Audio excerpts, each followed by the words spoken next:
आज की इस वीडियो में आपका स्वागत है। आज मैं आपको ये बताने वाला हूँ कि ऑनलाइन सेलर लॉस से कैसे बचें। ये जो स्ट्रेटजी है रिस्क मैनेजमेंट स्ट्रेटजी है। इस रिस्क मैनेजमेंट स्ट्रेटजी से ऑनलाइन बिजनेस का हर कोई बिजनेस को आप लॉस से बचा सकते हैं, ठीक है ना। तो लेकिन अगर आज की जो है वीडियो ये ऑनलाइन बिजनेस के सेलर्स के हिसाब से बता रहा हूँ। वैसे तो इनके और भी तरीके हैं रिस्क मैनेजमेंट के, और इसी वाले रिस्क मैनेजमेंट की स्ट्रेटजी का एक ब्रॉडर व्यू भी होता है, लेकिन अभी जो मैं बता रहा हूँ आपको वो ध्यान देना है। देखिए, मैंने ये जो है जो जिन बेसिस पे कैलकुलेट किया है, या आप थोड़ा कम क्वांटिटी के बेसिस पे भी कर सकते हैं, तरीका यही रहेगा। अच्छा, सबसे पे देखिए बड़ी प्रॉब्लम क्या आती है ऑनलाइन में लॉस होने की। लॉसेस कैसे होते हैं ऑनलाइन में?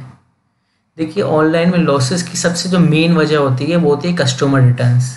रिटर्न्स दो तरीके के होते हैं ना, एक आरटीओ और एक कस्टमर रिटर्न। आरटीओ रिटर्न में तो क्या होता है, कस्टमर तक प्रोडक्ट पहुंचते ही नहीं है और कुरियर वाले वापस ले आते हैं। तो इसमें क्या होता है, आपको कोई चार्ज नहीं पे करना पड़ता है, आपके ऊपर कोई चार्ज नहीं लगाया जाता है। लेकिन कस्टमर जब वापस करता है ना, तो दोनों तरफ का शिपिंग चार्ज वगैरह जो होता है वो आपके ऊपर डाला जाता है, ठीक है ना।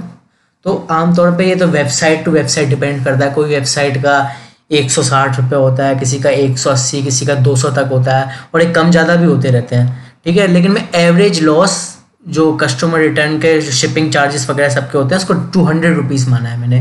वैसे तो कम भी होता है, लेकिन मैंने 200 मान लिया है इसमें, ठीक है ना। अमेजोन फ्लिपकार्ट वगैरह की बात करूँ तो, ठीक है। इसको एवरेज लॉस जो होगा वो 200 रुपीज़ होगा। अब मैंने इसको पर 1000 ऑर्डर्स के बेसिस पे प्रॉफिट और लॉस कैलकुलेट करने वाला हूँ। आप चाहें तो उसमें 100 ऑर्डर के हिसाब से भी कर सकते हैं, और 10 के हिसाब से भी, अपने स्केल के हिसाब से कर सकते हैं। मुझे कोई ना कोई वैल्यू तो लेनी थी, इसलिए मैंने 1000 ऑर्डर के लिए, ठीक है। देखिए, आपके रिटर्न कितने भी आते हो, आपको सबसे पहले तो ये देखना है कस्टमर रिटर्न कितने आते हैं। वैसे तो कोशिश करके आप लिस्टिंग अपनी इस तरीके की करें, कस्टमर रिटर्न करें नहीं। फिर भी अगर आपके कस्टमर रिटर्न आते हैं और जो शिपिंग का जो लॉस होता है, तो उस हिसाब से आपको ये देखना है सबसे पहले कस्टमर रिटर्न कितने आ रहे हैं। किसी सेलर के 5%, किसी के 10%, किसी के 15%। वैसे तो 25-30% तक भी रिटर्न्स आते हैं, लेकिन वो उसमें कुछ आरटीओ रिटर्न्स भी होते हैं। मैं सिर्फ कस्टमर रिटर्न्स की बात कर रहा हूँ। मैं सबसे ख़राब सिचुएशन में, सबसे बैड सिनेरियो, ख़राब से ख़राब सिचुएशन में मैं मान रहा हूँ कि आपके 25% कस्टमर रिटर्न आते होंगे, ठीक है ना। मैं ऑल रिटर्न्स की बात नहीं कर रहा, फिर से ध्यान दीजिए मेरे शब्दों पे, सारे रिटर्न्स नहीं। ऑल रिटर्न्स में तो आरटीओ वाले भी आ गए, मैं सिर्फ कस्टमर रिटर्न की बात कर रहा हूँ, ठीक है ना। सबसे खराब केस में मैं ये मान रहा हूँ कि आपके 25% कस्टमर रिटर्न आते हैं टोटल सेल का, ठीक है। फॉर एग्जाम्पल, आपने 1000 ऑर्डर बेचे हैं, ठीक है। 1000 ऑर्डर आपने कितने भी समय में बेचे हो, महीने में, 2 महीने में, 1 साल में, वो बात नहीं है, लेकिन 1000 ऑर्डर भेजे हैं, ठीक है, भेज दिए हैं। आपका जो पर ऑर्डर पे मार्जिन है, एवरेज मार्जिन है 200 रुपीज़। अभी एवरेज मार्जिन से मेरा मतलब है 200 रुपीज़ पर ऑर्डर से, मतलब किसी में कम प्रॉफिट होगा 50-100 रुपये का, किसी में 200 का, किसी में 250 का, किसी में 400-500 का, मतलब एवरेज, सबका एवरेज निकालें तो 200 रुपये पर ऑर्डर निकल रहा है, समझ रहे ना। ये नहीं करा कि सब पे 200 रुपये का हो, किसी पे बहुत कम मार्जिन होता है, किसी प्रोडक्ट पे, किसी पे ज़्यादा होता है, किसी में ज़्यादा कमाई होती है। पर ऑर्डर का मार्जिन सब काट पीट के 200 रुपये बच रहा है, एवरेज निकाल के, ठीक है। तो आपको 200 रुपये का प्रॉफिट बच रहा है, और मैंने आपको बताया 200 रुपये की जो है लॉस हो रहा है कस्टमर रिटर्न पे। 25% कस्टमर रिटर्न आ रहे हैं खराब से खराब सिनेरियो में। अगर तो क्या होगी सिचुएशन, 1000 में से सबसे पहले तो 25 जो ऑर्डर होंगे, 25% जो होगा 250 ऑर्डर, 1000 का 25% 250, उसमें से इंटू 200 जो चार्जेस होंगे वो मल्टीप्लाई करेंगे तो हो गया 50,000। और बाकी क्या आपके 75% ऑर्डर हैं, उनमें आपका 200 रुपये पर एवरेज के हिसाब से कमाई है, पर ऑर्डर के हिसाब से, तो हो गया 1.5 लाख। तो 1.5 लाख की कमाई माइनस 50,000, तो आपका नेट प्रॉफिट हुआ 1 लाख रुपया, ठीक है। अब बहुत से सेलर्स क्या ये सोचते हैं, जो हमने बेच दिया और जो हमारा जितना प्रॉफिट आने वाला है वही हमारा फाइनल प्रॉफिट है, वही हमारी फाइनल इनकम है। लेकिन देखिए, बात ऐसा नहीं है। कोई भी बिजनेस होता है, कोई भी बड़ी बड़ी कंपनियां होती हैं, वो अपना प्रॉफिट ऐसे नहीं निकालते।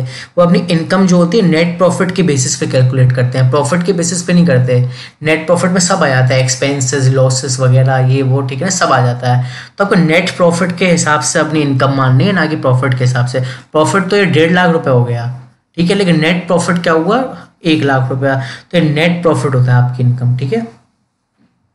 जो मैंने 200 रुपये बताया ना, जो बच रहे हैं पर ऑर्डर पे, सब काट पीट के बच रहे हैं, ठीक है।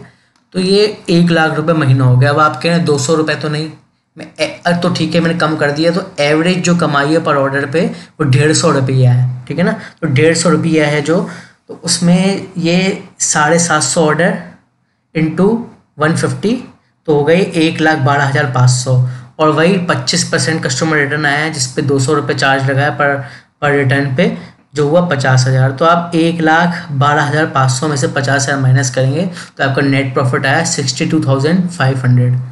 तो ये पहले वाले सिनेरियो में क्या आपका आ रहा है 1 लाख रुपए का नेट प्रॉफिट, और मार्जिन थोड़ा कम है तो आपका 62,500 का आ रहा है। तो इस तरीके से आपको अपना रिस्क मैनेजमेंट करना होता है, अपना मार्जिन वगैरह और रिटर्न्स इतने रखने होते हैं। अच्छा एक बात और, अगर आपके कस्टमर रिटर्न बहुत ज़्यादा ही आ रहे हैं 40, 45, 50%, तो फिर आप थोड़ा कहते हैं ना, थोड़ा और अच्छे से सीख लें ऑनलाइन बिजनेस को और एक्सपीरियंस ले लें, फिर देखें क्या कर पा रहे हैं, ठीक है ना। क्योंकि मैं ख़राब से ख़राब केस मान रहा हूँ मैं ये, जब 25% कस्टमर रिटर्न्स आ रहे हैं, ठीक है ना। तो ये तो हो गया, ये आपके नेट प्रॉफिट्स निकल गए। अब ये मैंने बताया था जैसा कि अभी वीडियो में, ब्रॉडर सिनेरियो में क्या होता है। ब्रॉडर सिनेरियो जो होता है, बड़ी बड़ी कंपनियां इसमें अपना प्रॉफिट, नेट प्रॉफिट कैलकुलेट करती हैं। बड़ी बड़ी कंपनियां वैसे तो क्वार्टर बेसिस पे करती हैं, लेकिन कुछ कंपनियां होती हैं जो शेयर मार्केट वगैरह में लिस्टेड नहीं होती हैं, मतलब प्राइवेट लेवल की कंपनियां होती हैं लेकिन बड़ी होती हैं वो, ठीक है ना। तो जब मान लो ने अपना पर एनम का अगर प्रॉफिट निकालना, तो कैसे निकालते हैं, 12 महीने हैं, ठीक है। अब 12 महीने में से किसी किसी महीने प्रॉफिट हो गया, किसी किसी महीने लॉस हो गया, समझ रहे हैं। मैं चलिए छोटे, वैसे तो करोड़ों में होता है ये सब हिसाब किताब बड़ी कंपनी होगा, लेकिन मैं छोटे एग्जांपल में बता रहा हूँ। जैसे कि मान लीजिए कभी 1 लाख रुपया किसी महीने लॉस हुआ, कभी 50,000 हुआ, कभी 1 लाख हुआ, फिर 1 लाख हुआ, तो टोटल 4 लाख रुपये लॉस हो गया, ठीक है। और टोटल साल की और हर महीने की इनकम है एवरेज 12 लाख, ठीक है। तो आपको ब्रॉडर व्यू में पर एनम कैसे निकालते हैं, तो 12 लाख में से माइनस करेंगे 4 लाख रुपए, ठीक है। तो वो आपका फिर नेट प्रॉफिट होगा। या फिर 10 लाख में से 4 लाख माइनस करेंगे 6 लाख, या फिर 7-8 लाख जो भी हो। तो वो बड़ी कंपनी अपने नेट प्रॉफिट ऐसे निकालती है, वो ईयरली नेट प्रॉफिट निकालते हैं, क्वार्टरली निकालते हैं, और जो छोटे सेलर्स होते हैं वो मंथली बेसिस पे निकालते हैं, ठीक है ना। वैसे तो बहुत से बड़े सेलर्स होते हैं ई कॉमर्स के, वो भी इसी हिसाब से क्वार्टर बेसिस पे नेट प्रॉफिट निकालते हैं कि 1 महीने चलो लॉस हो गया, लेकिन 3 महीने तो प्रॉफिट हो गया ना, तो आखिर में हम नेट प्रॉफिट मिल रहा है, ठीक है ना। तो ये होता है, ये रिस्क मैनेजमेंट का तरीका है, यही है। इसमें आपको कैलकुलेशंस करनी होती है प्रॉफिट और लॉसेस की। तो ये एक अच्छी स्ट्रेटजी है लॉस से बचने की ऑनलाइन में, ठीक है। Thank you.